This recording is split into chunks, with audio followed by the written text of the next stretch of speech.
बिस्मिल्लाहिर्रहमानिर्रहीम। अस्सलाम वालेकुम स्टूडेंट्स। आज नंबर थ्योरी का हमारा सेकंड लेक्चर है, तो इसमें हमने आज करना है first principle of finite induction, इसका प्रूफ और साथ इसकी एक एप्लीकेशन करेंगे। लेकिन उससे पहले आपको जो पीछे आपने आर्चिमीडियन प्रॉपर्टी की वेल ऑर्डरिंग प्रिंसिपल जो डेफिनेशन है वो आपने की, वो आपको मैं थोड़ा सा रिवाइज़ करवाता हूँ। जैसे ये है, for any two positive integers a and b, there exists a positive integer n such that n is greater than equal to b। यानी कि सपोज ये आपके पास कंडीशन है ना, n a is greater then b। इसकी statement for any two positive integers, हम suppose करते हैं कि नेचुरल सेट लेते हैं, इसमें से दो एलिमेंट हम ले लेते हैं a और b। किससे बात किया, वो पॉजिटिव नंबर होने चाहिए, ठीक है, और वो पॉजिटिव नंबर भी होंगे, ठीक है। और वो पॉजिटिव नंबर सपोज मैं एक ले लेता हूँ b 100, ठीक है, ग्रेटर देन इक्वल टू, और a मैं 24 ले लेता हूँ, और n उसने क्या कहा था, वो भी एक हमारे पास पॉजिटिव इंटीजर होना चाहिए। इसे मैं 4 के साथ मल्टी, यानी कि 4 मल्टीप्लाई बाई इक्वल टू 100, तो ये मेरे पास n है, a है और ये b है, ठीक है। तो इसका इस ये चीज़ आर्चिमीडियन प्रॉपर्टी जो है, ये बात इस चीज़ को प्रूव करवाती है। और वेल ऑर्डरिंग जो प्रिंसिपल हमारे पास है, वो भी हम उसी के अकॉर्डिंग, जिस तरह हमने लास्ट जो है वो आर्चिमीडियन प्रॉपर्टी वो भी वेल ऑर्डरिंग प्रिंसिपल से प्रूव की थी, इसी तरह ये जो स्टेटमेंट है, यानी कि ये जो प्रूफ है, ये भी WOP से ही हम जो है वो प्रूव करेंगे। तो इसकी स्टेटमेंट है, let S be subset of positive integers.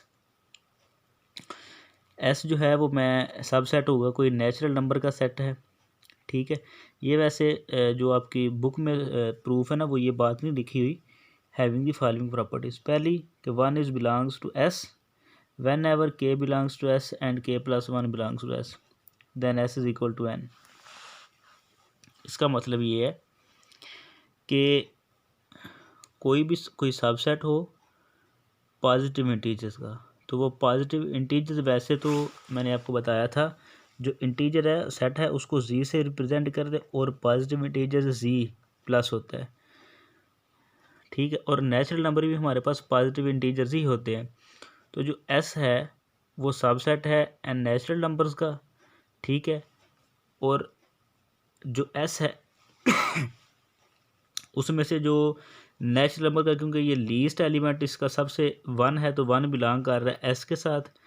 और इसी तरह अगर कोई K एलिमेंट उसको बिलोंग करे और K + 1 भी उसको बिलोंग करे, तो हम जो है वो जो सेट होगा वो first principle of finite induction को सेटिस्फाई कर देगा।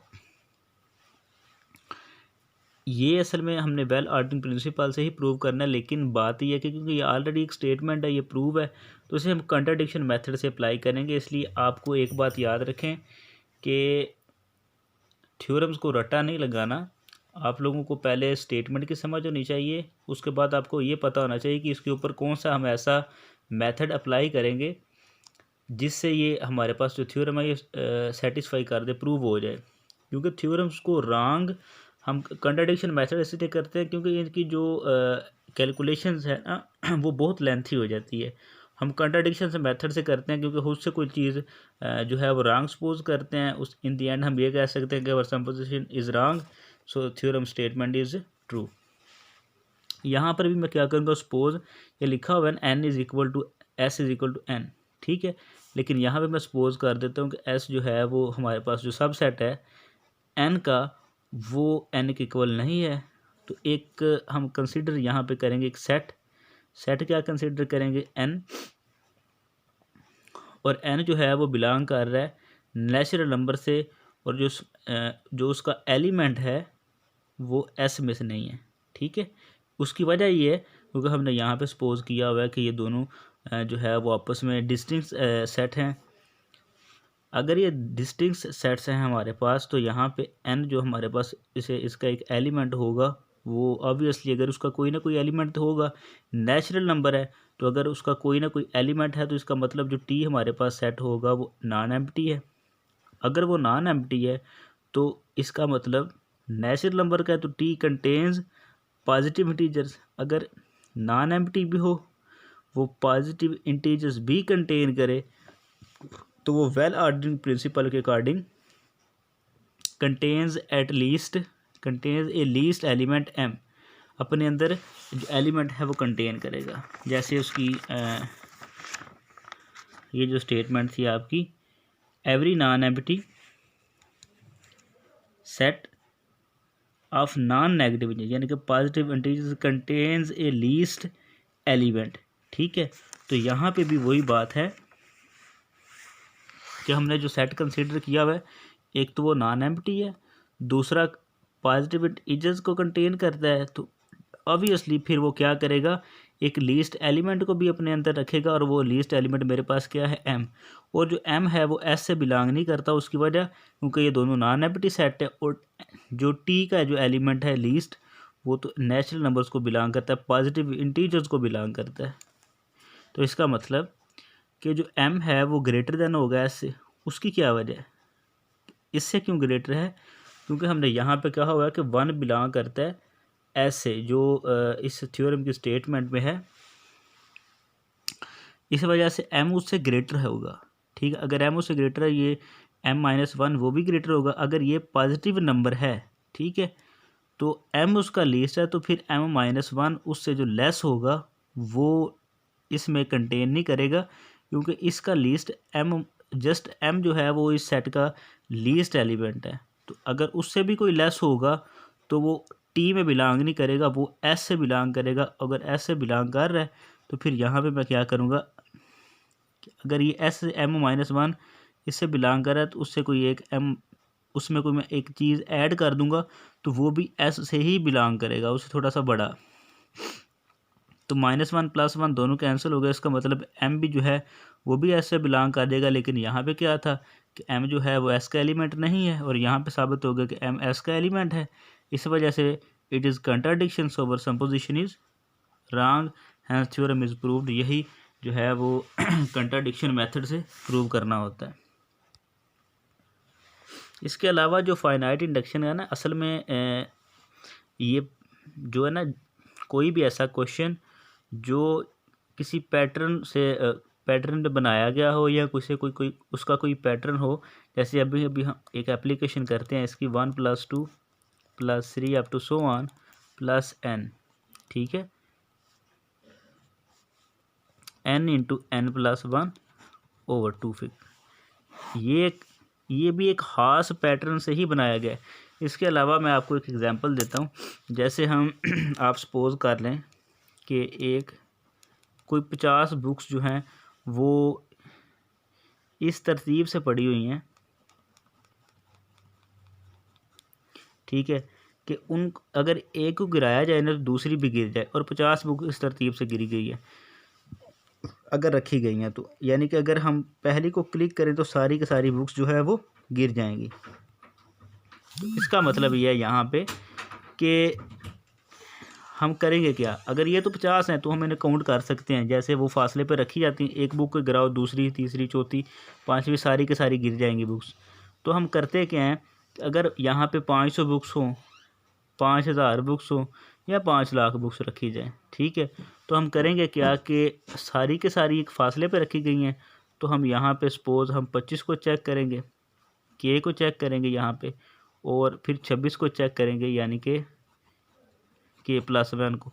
अगर वो पहली चीज़ है कि पहली चीज़ देखें कि अब पहली बुक गिरी है, अगर वो फर्स्ट बुक भी गिर जाती है, के यानी कि 25 वाली भी, और 26 के +1 भी गिर, इसका मतलब हम कहेंगे कि सारी की सारी बुक्स जो हैं वो गिर सकती हैं। वो सारी की सारी बुक्स एक बुक को गिराने से, पहली बुक को गिराने से सारी की सारी गिर जाएंगी। इस थ्योरम का भी मतलब यही होगा। इसे मैथमेटिकल इंडक्शन मेथड भी कहते हैं, और फाइनाइट इंडक्शन मेथड भी कहते हैं, कि जिसमें हम करेंगे क्या कि सबसे पहले n की जगह पे 1 रखेंगे, फिर k रखेंगे, और फिर k +1 से। अगर ये तीनों कंडीशन थे, तीनों स्टेप से ये जो है वो कंडीशन को सेटिस्फाई कर देता है कि भाई इनको, तो हम कहेंगे कि ये for all n greater than 0, यानी कि जितने भी पॉजिटिव नंबर्स हैं उसके लिए ये जो हमारे पास स्टेटमेंट है इसे प्रूव कर देगी। बाय मैथमेटिकल इंडक्शन और फाइनाइट इंडक्शन प्रिंसिपल, तो इसको मैंने पी पोलिनोमियल ऑफ एन यानी कि पी एन का नाम दे दिया। ठीक है, स्टेप 1 क्या करेंगे, n इक्वल टू 1, जहाँ पर n है वहाँ 1 पुट करेंगे तो ये सारा एक्चुअली अप टू 1 बंद है तो यानी कि 1 ही आ जाएगा। और n इंटू 1 इंटू 1 प्लस 1, ये 2 और 2/2 मेरे पास 1, यानी कि 1 इक्वल टू 1। इसका मतलब पहली कंडीशन तो सेटिस्फाई हो गई कि ये step 1 it is true for n equal to 1। अगर ये n के लिए ट्रू है, n 1 के लिए ट्रू है, तो सपोज हम करेंगे it is true for k, यानी कि जहाँ पर n है तो 1 2 3 up to so on k, and n की जगह पे k इंटू k प्लस 1। हमें साबित क्या करना है, आपको बताया था 3 स्टेप है, पहला 1, दूसरा k और तीसरा k plus 1। We have to show that it is true for k plus 1। ठीक है, हम यहाँ पे क्या करें, इसे कोई नंबर 1 का नाम दिया हुआ था, हम adding bore side k plus 1 इसमें। ठीक है, ये तो k उसी तरह k प्लस 1 इधर भी ऐड होगा और k प्लस 1 इधर भी ऐड होगा। इसका क्या करेंगे, एलसीएम लेफ्ट हैंड साइड उसी तरह, जब इसका एलसीएम लेंगे 2 इसके साथ क्या होगा, मल्टीप्लाई। जब 2 इसके साथ मल्टीप्लाई होगा तो 2k प्लस 2, और जब k मल्टीप्लाई होगा तो k स्क्वायर प्लस k आ जाएगा। इन दोनों में या बेशक इस स्टेप को आप स्किप कर दें यही आ जाएगा। जब 2 इसके साथ मल्टीप्लाई होगा तो 2, वैसे इन दोनों में से 2 कॉमन है तो k प्लस 1, और इन दोनों में से k कॉमन हो तो k प्लस 1। अगर ये k प्लस 1 और ये k प्लस 1 दोनों में कॉमन ले लूँ तो अंदर k प्लस 2/2 आ जाएगा। ठीक है, तो ये कंडीशन सेटिस्फाई हो जाती है। इसका मैं आपको बताता हूँ ये असल में हुआ क्या है। राइट हैंड साइड थी ना, लेफ्ट तो उसी तरह आ जाती है, n इंटू k प्लस 1/2। ये पहली चीज़ थी कि हमने सपोज किया कि k प्लस 1/2, यानी कि n की जगह पे हमने k पुट कर दिया। पहले हमने पिया कि n इक्वल टू 1 ये 1 के लिए सेटिस्फाई हो गया। तीसरा हमने साबित करना था कि k प्लस 1 के लिए भी ये condition satisfy, n equal to k plus 1। तो यहाँ पे n है तो ये क्या आ जाएगा, n की जगह k प्लस 1, इधर n है तो ये भी k प्लस 1।